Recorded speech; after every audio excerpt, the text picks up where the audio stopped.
name is Andy Jackson, and I'd like to welcome you to the launch of a new poetry collection from one of Scotland's best known and best loved poets, Brian Johnston. Brian is one of the most recognisable figures in Scottish poetry and has been involved in many projects and activities, more of which in a moment. The new collection, Brian's fourth full collection and his ninth publication in total, is entitled The Marks on the Map, and is available from Ark Publications, based in God's own county, Lancashire. This launch presentation has been put together with the invaluable help of Stephen Gellertley, who has provided the music, and Steve Smart, who has stitched the music, the visuals, and most importantly, Brian's poems together to make this film. Many thanks go to them for what you're about to see and hear.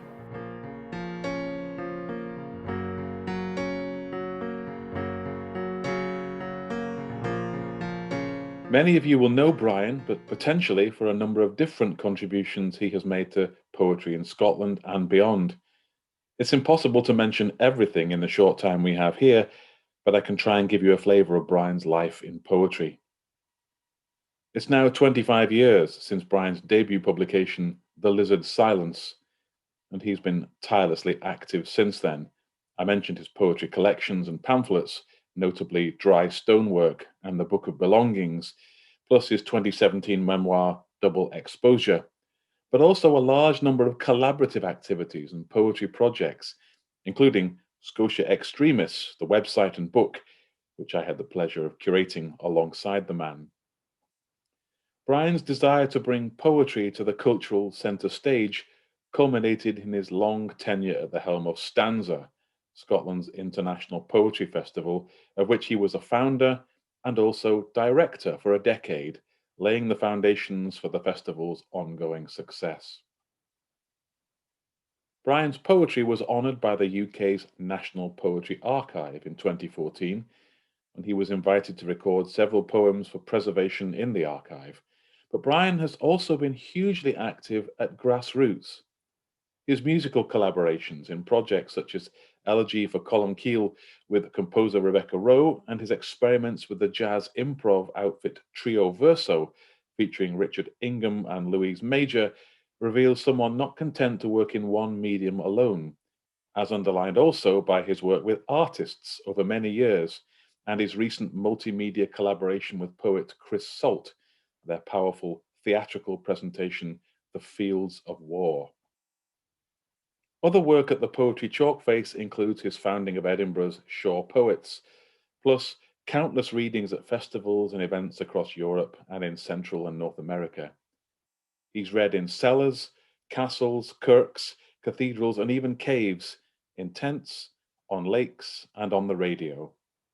And how he reads, quietly compelling, expressive, and warm, as you're about to hear. To all of you who've come along to this event, I present to you Brian Johnston.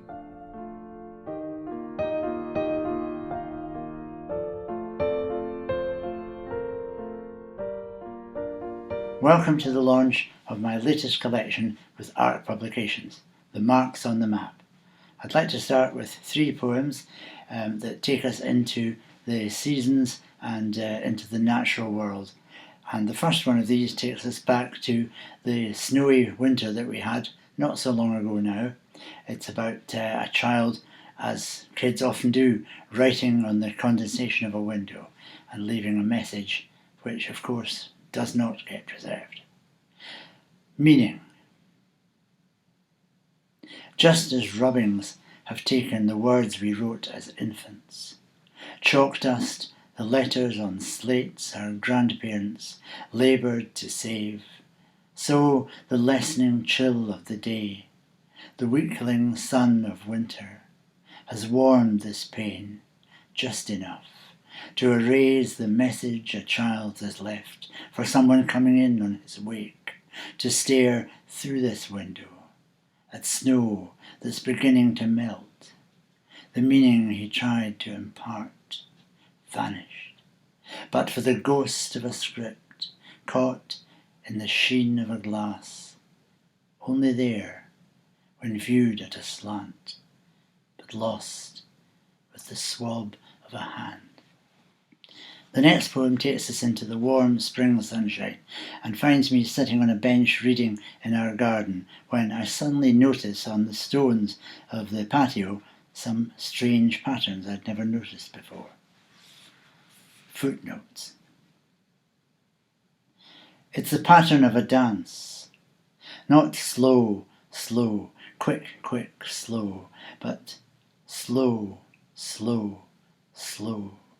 The macro prints that show the steps, not feet but foot in singular, not tripping the light fantastic, but out there in the dark, a ritual dance in Balkan style, a circle of steps accomplished while we humans slept and slugs in stately mute procession turned slime-born about each other, leaving this trace, a signature in residue on slabs of stone, a ring of silver, chanced upon by light that seems fantastic in its way, of finding out the veiled and covert footwork of the night.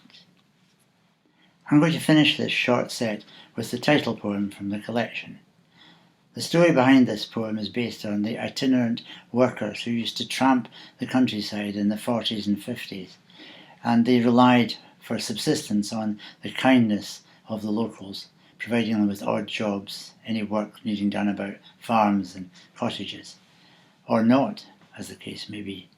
The map in the title is the sort of hand-drawn scrap of paper back of a fag packet map that they would pass on to their companions met on the road to show them where to find a good lodging for the night or a good piece to have for their tea. The marks on the map. You number them off on a tramp. The big house, the lodge, the manse, each good for a cup of tea in your hand, a piece on jam, some bacon clapped in a bap. It's the back door ever, a knock, the wait. Any odd jobs needing done? Some kindling to chop, a shoe and a last to tack back to shape, some drills to dig over and weed. And maybe a barn to doth in, if the farmer's a man with a kindly heart, the back of a dyke if he's not. Old coats and jackets, things that you need, or boots that have seen better days. The minister's breeks once, threadbare at the knee, nothing a needle and yarn couldn't save. And you number them off on the map in your head, a flea in your ear, long stand in the cold, a rare welcome, that warm by a Rayburn door, each one a species of kindness or scorn, a foot put in front of another.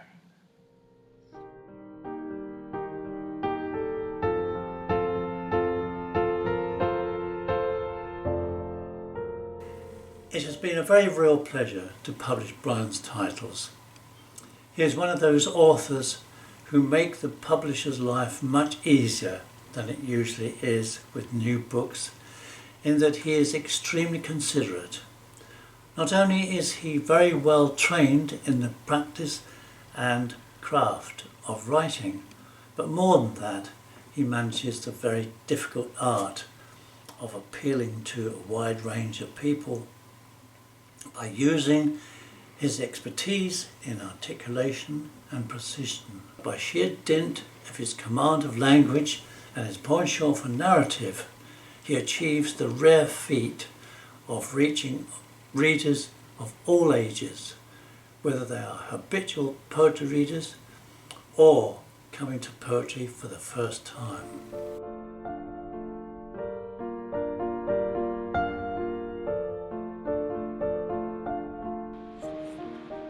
Township, for Will Maclean. You returned to the township your family had dwelt in for years. Years that brought changes none would have imagined, even as house after house was closed up, doors locked, keys trusted to neighbours who, in their turn, did the same. So few left now. The language has withered away. The stories they told have dissolved. There's nothing to grasp but the map. The web of relations who lived in this place gave some meaning and sense to the stones. For that's what remains. 4 walls, if you're lucky. Some rafters. A rotting of mortar and thatch. Thresholds you tread on, remembering those that had dwelt here, and all they recounted lifetimes ago, when you listened, a boy, laid in store what no one can take from you, none can bring back to these stones.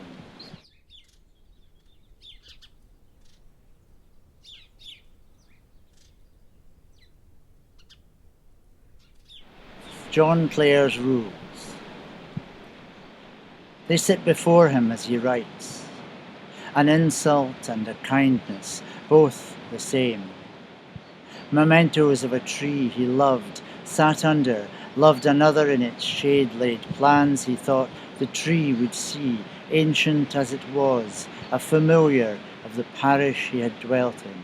It had favoured centuries before. Centuries when fields were tilled, common land was open, free for whosoever trod the paths, gathered brushwood, grazed their individual beasts. Gone. As is the oak felled in the name of progress, of profit to the carpenter who, hearing of his loss, has made from it these rules that gather dust upon his desk.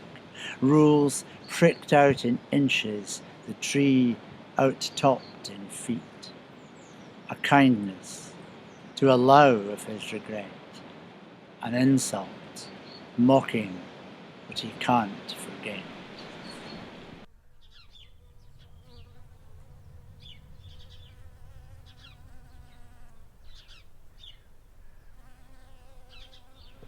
Outfield. Your neighbour ploughed it in, the hillcroft I had found above the farm on maps from half a century ago. Just stones and roof beams, so you said, the little that was left. No sign there now of anything save traces of the rutted track your father steered his tractor up, to trailer down the coffin of the old man, last to call it home.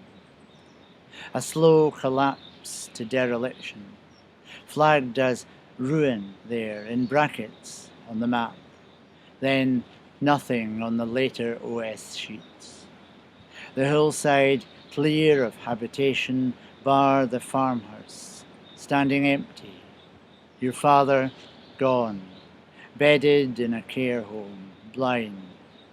The light I saw each evening switched off, disconnected at the mains.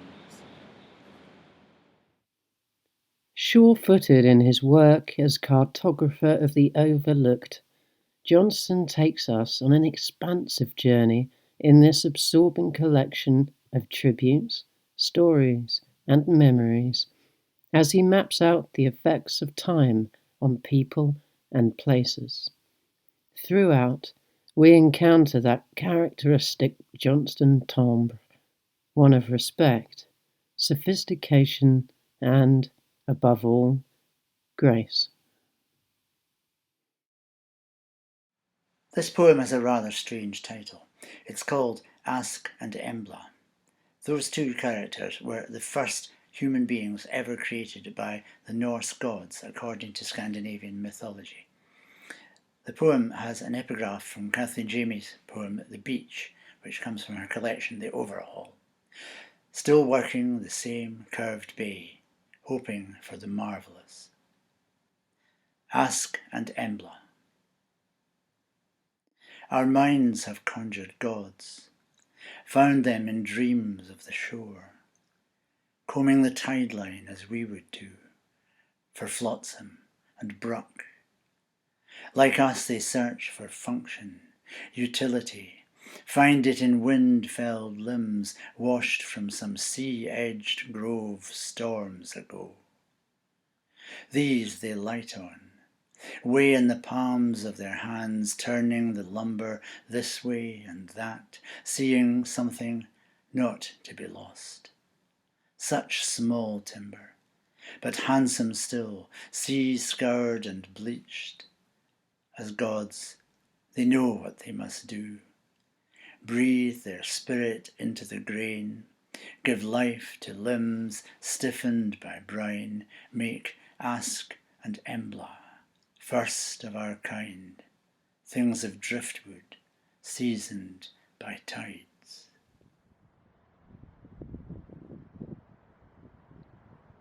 A cart road for Neil Anderson.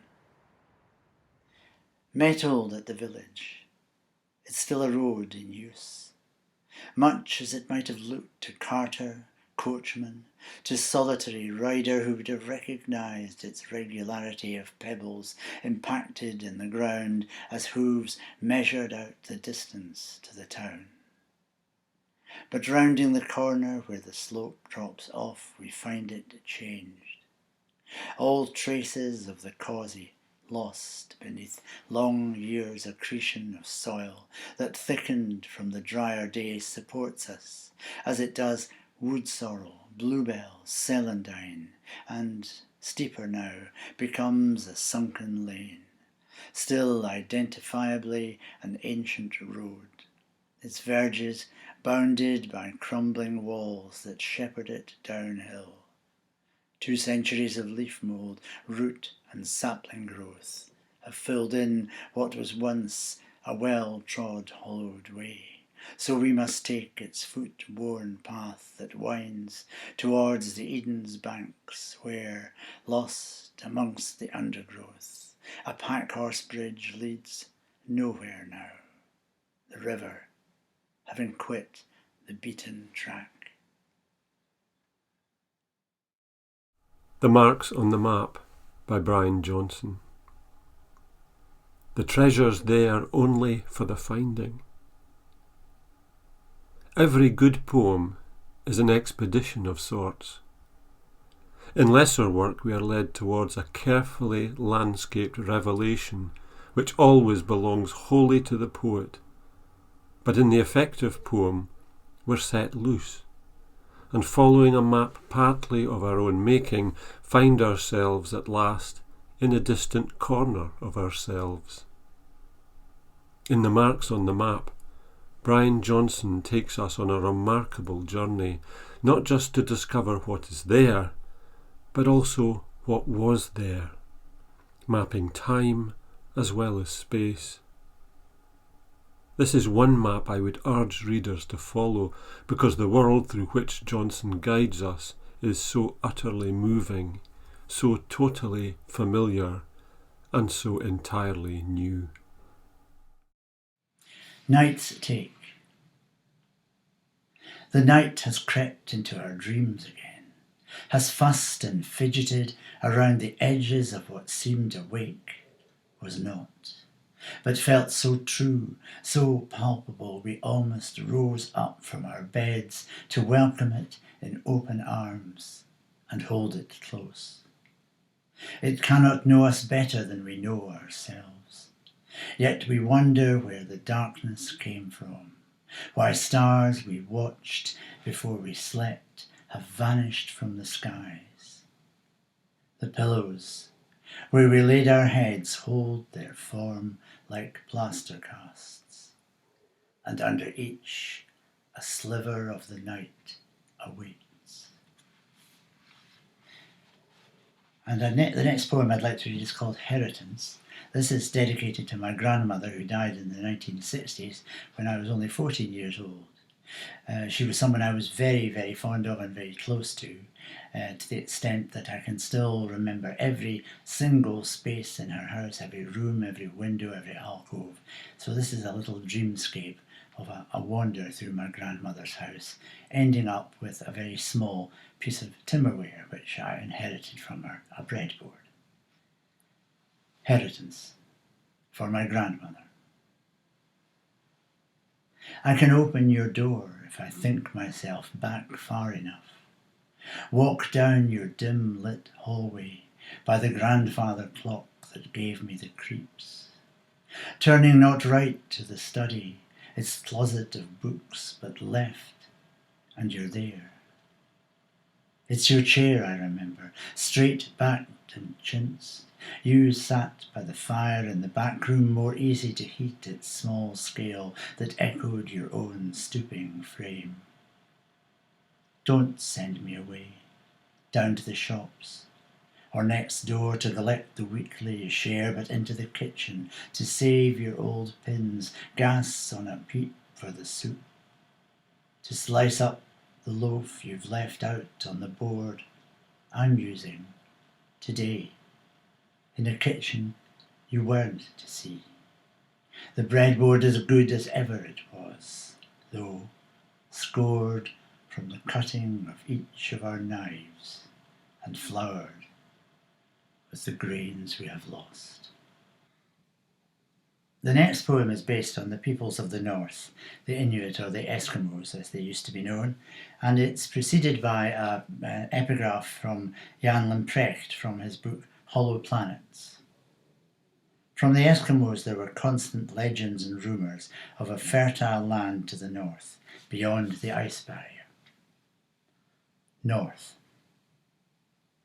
Even as they made their way through seas that chilled with every hour of progress, past evidence that contradicted legends men had held to for more centuries than any could recall, still the siren pool of north and north again took ships so far beyond capacity that the best of them all foundered or drifted helplessly in ice, as hope dashed hard against the actuality of weather, forced men now disabused by all that stared them in the face to drop the notion that somewhere in the north, beyond horizons sailors knew, lay paradise long dreamed of, unseen so far, but waiting in a realm of constant sun, its balmy days and green fields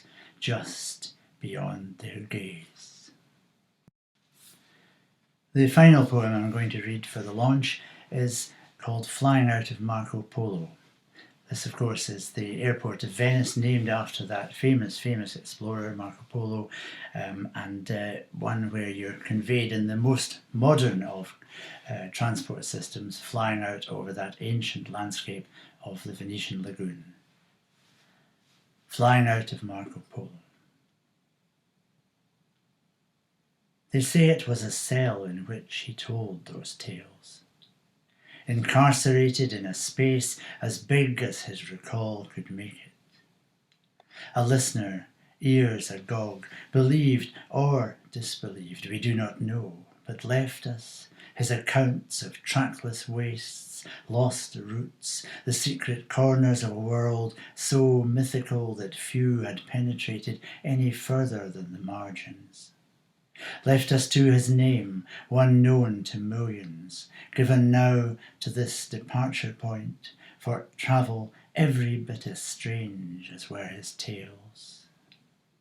It's where we took off from, some minutes back, incarcerated in this metal pod that climbs and banks above these hidden tracts of the lagoon. They're laid out, a mappa mundi, there below our gaze, channels winding endlessly about, and islands legion, the secret corners of a world few understand, but can believe, imagining themselves explorers, setting out to track the idle currents of a life so far out with our ken, it follows us, a dream our steady lives can never still.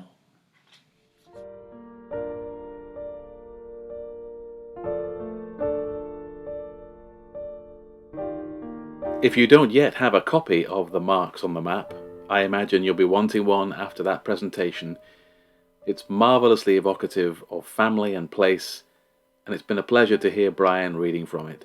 If you would like a copy, you can buy it direct from ARC at a special launch price of £8.80. This is 20% off the published price of £10.99. Post free in the UK, postage at cost outside the UK.